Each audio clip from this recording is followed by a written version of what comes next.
Assalamualaikum warahmatullahi wabarakatuh. Saya Ismiri Dani Rizky dari Prodi Pendidikan Biologi Universitas Maritim Raja Ali Haji.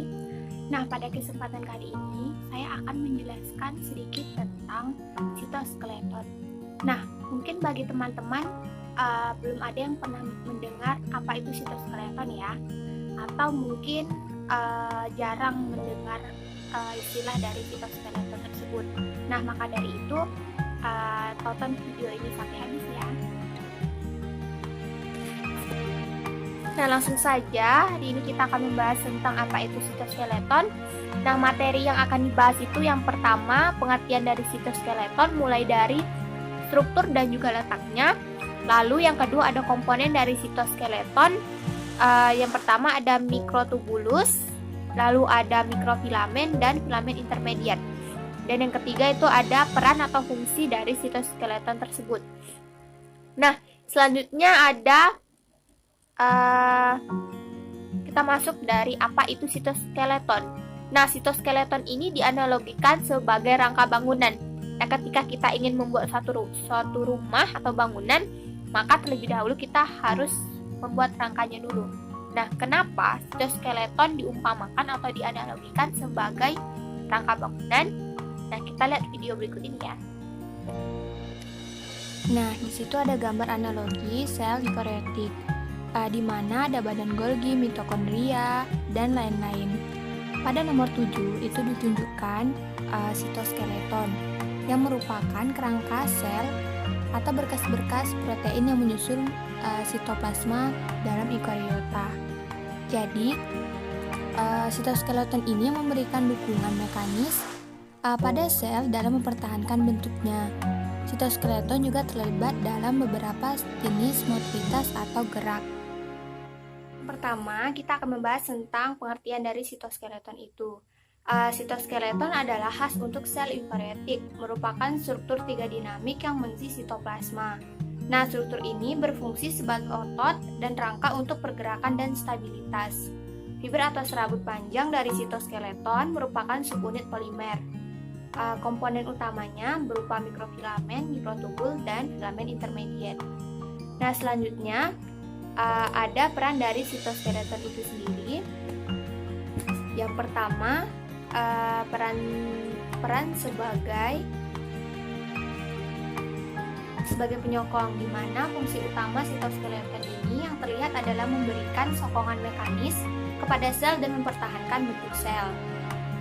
Lalu yang kedua, sebagai motilitas. Motilitas ini dimaksudkan sebagai perubahan lokasi sel maupun berbagai pergerakan yang lebih terbatas oleh bagian-bagian sel. Pergerakan itu contohnya seperti pergerakan yang dimiliki oleh silia dan flagella dan kontraksi pada sel-sel otot. Selanjutnya ada regulasi aktivitas biokimiawi aktivitas sel. Nah, jadi gaya yang dikeluarkan oleh molekul ekstraseluler melalui protein permukaannya sel tampaknya diteruskan ke dalam sel oleh unsur-unsur sitoskeleton. Nah, materi selanjutnya itu tentang komponen dari sitoskeleton itu sendiri. Yang pertama ada mikrotubulus. Nah, jadi mikrotubul merupakan tabung silinder dengan diameter 20, disusun dari subunit protein tubulin yang berupa alfa dan beta tubulin. Mikrotubul ini berfungsi sebagai alat untuk organel dan vesikel untuk bergerak. Mikrotubul juga memiliki fiber spindle atau benang-benang spindle untuk memisahkan kromosom selama mitosis atau pembelahan sel.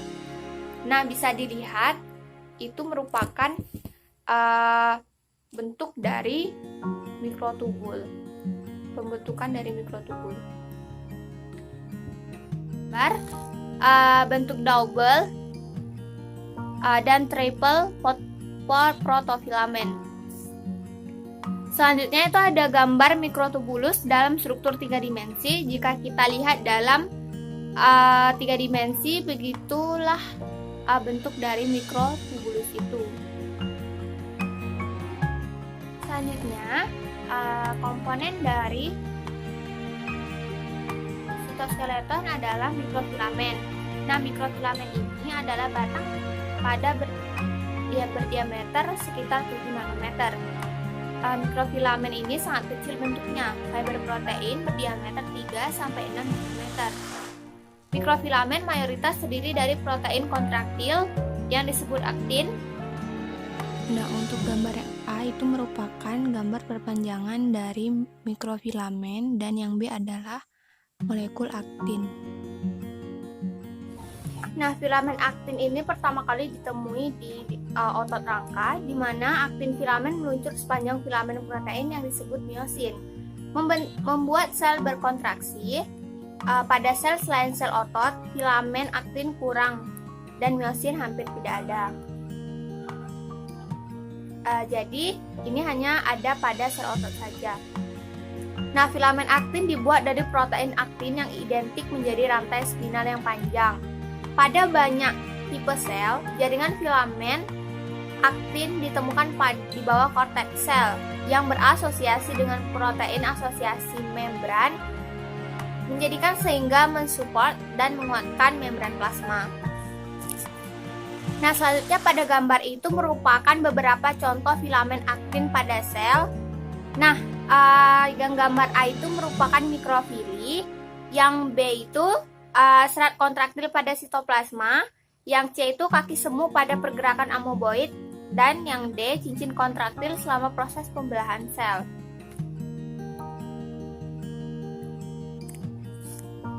Nah, komponen yang ketiga itu ada filamen intermediate.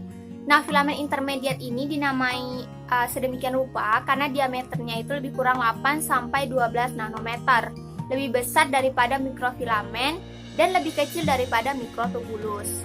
Nah, setiap tipe tersusun dari subunit molekular berbeda yang tergolong ke dalam suatu famili protein yang antara lain beranggotakan keratin. Berbagai jenis filamen intermediate dapat berfungsi sebagai rangka dasar bagi seluruh sitoskeleton atau memberikan kekuatan tekanan dalam sel. Nah, ada beberapa tipe filamen intermediate yang masing-masing dibangun oleh satu protein atau lebih. Yang pertama ada keratin yang ditemukan dalam sel epitel dan juga membentuk rambut dan kuku. Yang kedua ada lamin inti yang menstabilisasi selaput inti. Yang ketiga ada neurofilamen yang menguatkan akson saraf yang panjang. Dan yang terakhir ada fimentin yang memberi kekuatan mekanik otot dan sel lain.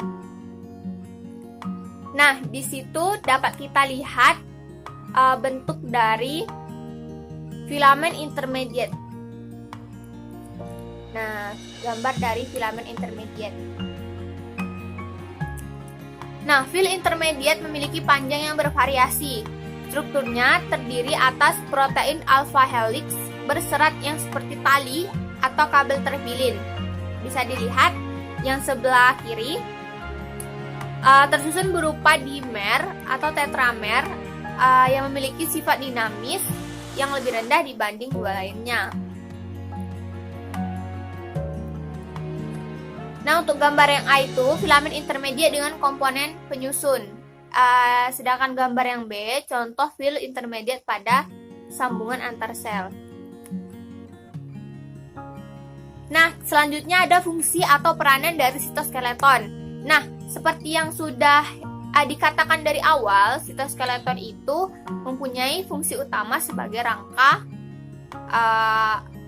diumpamakan sebagai rangka bangunan. Jadi memberikan kekuatan pada suatu sel itu sendiri. Nah, jadi fungsi sitoskeleton yang pertama itu dapat memberikan kekuatan mekanik pada sel.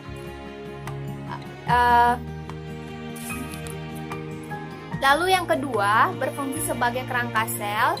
Yang ketiga dapat membantu di dalam pergerakan substansi dari satu sel ke bagian sel yang lainnya.